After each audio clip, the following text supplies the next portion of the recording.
What's up, YouTube? So I went home and changed. I didn't feel like doing a YouTube all sweaty and disgusting. After I'm done teaching class, our last period is athletics, and so I'm outside in the sun and out there running with the guys. Went home, ate some dinner, came back, started working on some more lesson planning. And day one, man, to be honest, I believe it 100% success. What I did for my day one is I started setting expectations. So as soon as they come in, most of them already know what a bell ringer is, or they don't know what a bell ringer is by name, but they know what a bell ringer is. And so as soon as they come in, I say, hey, guys, get started. Bell ringer's on the board. Look at the clever touch board. It'll give you the instructions right there. And so they just started working. Basically what an at-bat song is, if you know what baseball, it's when you walk up, there's a song playing for you, just kind of like your theme song for the season. What I'm going to use for the at-bat song is every day I'm just going to play something that they like. So when they come in, it's like, oh, hey, like that's my at-bat song. So when they come into their classroom, that's what they're going to have playing. I kind of want to know what their birthday is, right? So I haven't decided what I'm going to exactly do, but I thought maybe getting a little plastic clear cup with a lid on it and then putting maybe a gift card or something in there for them. Just something small, maybe a pencil. It's your birthday. I appreciate you. I'm glad that you're in my class. You know, here's something small from me. And that I remember you. Same thing, maybe I could reward them with their favorite drink, their favorite chips. So there's just kind of get information from them. Maybe some teachers might have different opinions on this, but I didn't want to waste time in going around and saying, oh, what do you like? What's your name? When is your birthday? What's the favorite color of your toothbrush? How many dogs do you have? How do you prefer to eat your potatoes? They kind of just get lost in translation, right? So I got them to write it down. I'm just going to kind of go over it. Just write, if they have any birthdays, write those birthdays down.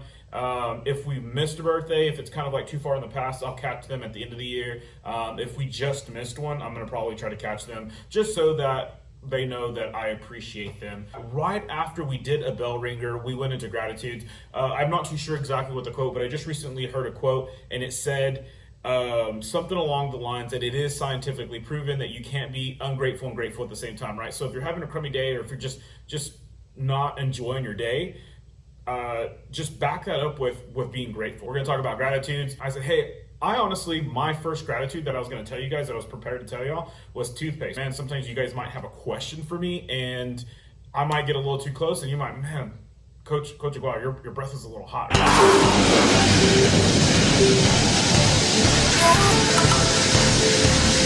To be honest, first thing in the morning, right before their first period, right after my classroom, I had to go and we had our athletic boys lifting. I brought some stuff to my classroom.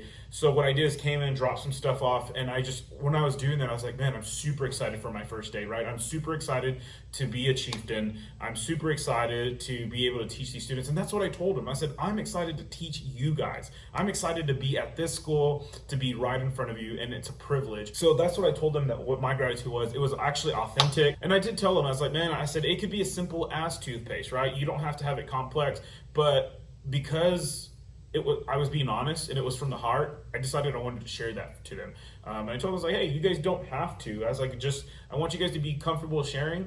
And some people said family, friends and family, my dog, the air I breathe, right? But I wanted them to be comfortable in sharing. The next thing after that, so we did rules. And one of the things that I told them was like, hey guys, all day you guys have been told, you can't do this, you can't do that.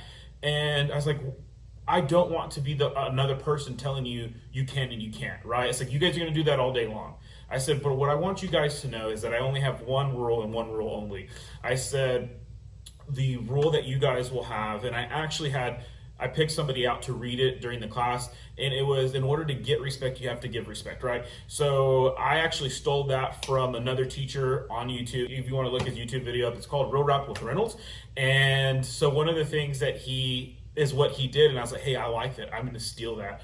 I told him, I was like, hey, you guys know how to act, right? I said, what is the cell phone policy? They told us what the cell phone policy. I said, if you guys were to start packing up right in the middle of instruction, you guys have 5 more minutes of class left, and you guys started packing up while I was still talking, is that disrespectful or respectful? And they all said it's disrespectful, right? I said, if your cell phone rings in the middle of the classroom when it should have already been off, is that disrespectful or respectful? And they're like, disrespectful. I said, see, you guys already know. I said, I don't have to sit here and tell you what's right and wrong. If you guys, and I said, how old are you guys? And they're like, gave us an age, 15 years old, and I treated you guys like 10-year-olds. I said, is that me being disrespectful or respectful to you guys? And they said, well, disrespectful. I said, okay, I'm going to treat you guys like the ages that you guys are. You guys are becoming adults. I said, you guys are going to be responsible for your own notes. I said, you guys can take notes whether you want to or not. I am going to tell you what's on the exam. When I say, hey, this will be on the exam, it's probably a good idea to write that down. I said, if you choose not to write that down when it comes to the first exam, then if you fail that first exam, whose fault is that? So we just kind of went through that, and believe it or not, we did go over content on the first day. I want them to know that I mean business. The reason why I decided to do that is because I want them to know that I mean business, first of all. Second of all, I want to be able to start our class on the right foot, and I don't want to be playing catch up, right? So because of me being a coach, there might be certain days where I might have to leave a little bit early, and I don't want those students to be behind when they have a substitute, and I don't want the substitute to be responsible for new material. So those are some of the reasons why I kind of did the way I did. So it's the one, to set expectations, and then two, just to make sure that I'm on the right foot. If I'm not having to play catch up, I, as a teacher, just getting everything planned and ready to go, can back off of the gas pedal as well. And then also too, if some of the students are struggling, they're like, hey, Coach Aguayo, I'm kind of struggling, and we can stop and say, okay, cool. If it's one person, we'll slow down for one person, right? If everybody else is kind of getting the content, if we're all ahead, I'm ahead in planning, and they're ahead on learning and grasping the information, then we'll just, push it along. I feel really, really great at how it went. Another thing too that I did, the first thing that I did as soon as the students walked in, I shook every student's hand, right? So as I was opening up the door, some of them were there. I was like, wait. I want to make sure that every student knows that I see them, that I notice them. I don't want a student, come to class and just be talked at, right? I want a student to make sure to know that I'm glad that they're here, and that I want them to be here. And so that's one of the reasons why I did. It's one of the reasons why I greeted each student at the door. I had these pencils sent to me. These are just kind of these throwaway pencils. Basically, they were just were printed wrong, and they just look kind of terrible. I don't know if you guys can see that. But yeah, so they just were messed up, and so Amazon has them for like $10 for like 100 of them. And so that's one of the things too. Like I told them, I was like, if you guys don't have a pencil, I'm not gonna harp at you guys. I'm not gonna say, oh, like you don't have a pencil. I'm gonna send you to the ISS.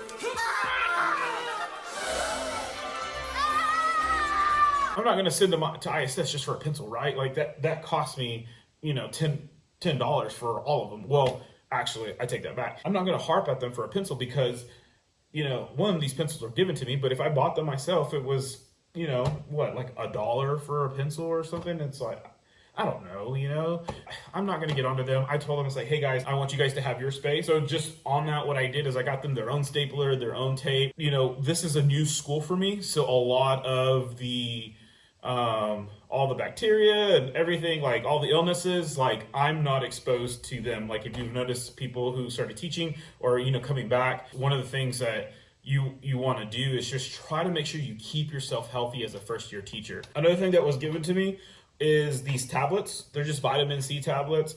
I just cannot stress on just making sure that you stay healthy. You don't want to come down with a cold or anything, especially at the beginning of class, when you're trying to build relationships with your students. This was another thing that was given to me, just vitamin C tablets. I also went to, Walmart, HEB. I can't remember where I went, but I bought like a bottle of like vitamin C tablets, and I'm just taking one a day. Just like I said, making sure that I'm staying healthy, keeping myself healthy. Started cleaning up my diet just because I don't want all that junk food or just everything else, just to kind of like, even create more havoc on my body.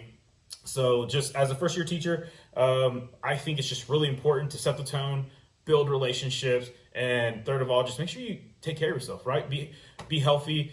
I'm here, it's 9:00 at night. I probably should be home relaxing and resting, getting ready for the next day, but I'm not prepared. I'm still a little behind. Still got to get some stuff printed off. So I just want to make sure that I am prepared for the next morning, and just to make sure the students know that I am prepared for them, that they should be prepared for me. I want them to know that they're important and that I planned for them, and I want them to think that I'm haphazardly doing this class. Once again, thank you guys all who have been watching. I really, really appreciate that. Also, everybody else who's been sending me the encouraging comments, comment down below as well. I do read those. I really like those, and I appreciate all you guys. You guys have a good one. Until next time, see ya.